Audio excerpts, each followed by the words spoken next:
आयुष्य हे पुस्तकाच्या पानासारखं असून त्यात पहिलं जन्माचं तर शेवटचं पान मृत्यूचं.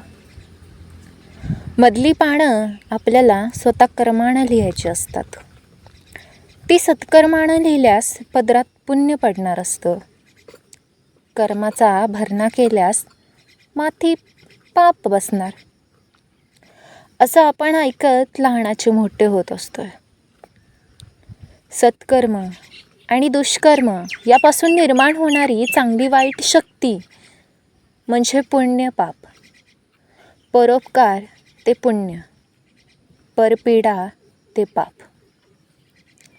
अनेकांकडून अगदी क्षुल्लक गोष्टीमधून दररोज पाप घडत जाते. अहंकारातून एखाद्या निरपराधाला अपमानित केलं जातं.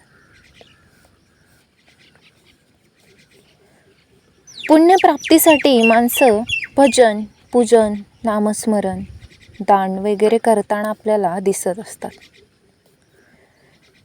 तर पापाचा हिशेब चुकता करताना कोणी तुरुंगात तर कोणी समाजाच्या नजरेतून उतरलेला आपण पाहतो.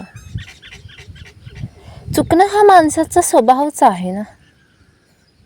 चूक सुधारून शिकणं हे शहाणपण आणि ती चूक पुन्हा पुन्हा करणं हा मूर्खपणा सांगितलेला आहे.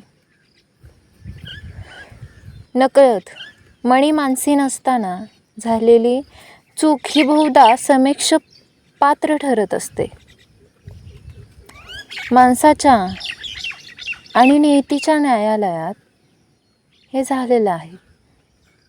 ते पुण्यही नाही आणि पापही नाही, परंतु कळतपणे, जुलमाने, जाणीव व हेतुपूर्वक केलेल्या दुष्कृत्याची पापातच गणना केली जाते.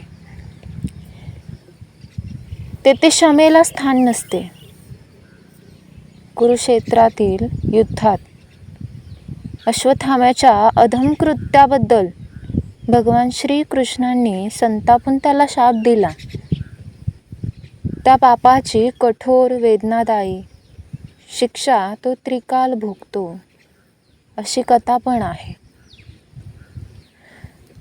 पाप दरवर्षी जाया जाते आणि पुण्याला दसऱ्याच्या निमित्ताने आलिंगन दिलं जात आहे. हा प्रभाव, ही सूचकता आणि परिणामकारकता उद्याही तितकीच महत्त्वाची मानली जाणार आहे. म्हणजे या ज्या कथा घडल्या गेलेल्या आहेत त्यामधून एक संदेश त्यातून मिळत असतो. पाप आणि पुण्याचा समतोल कसा राखावा, किंवा काय पाप आहे, कोणतं पाप आहे, आपण नेमकं कुठं चुकीचं ठरतोय, याबद्दल आपलं स्वतःचं आत्मपरीक्षण हे तिथं महत्त्वाचं ठरत असतं. व्हिडिओ आवडल्यास व्हिडिओला नक्कीच लाईक करा, जास्तीत जास्त शेअर करा आणि आमच्या चॅनलला सबस्क्राईब करा. धन्यवाद. श्री स्वामी समर्थांची कृपा तुमच्यावर सदैव राहा. श्री स्वामी समर्थ.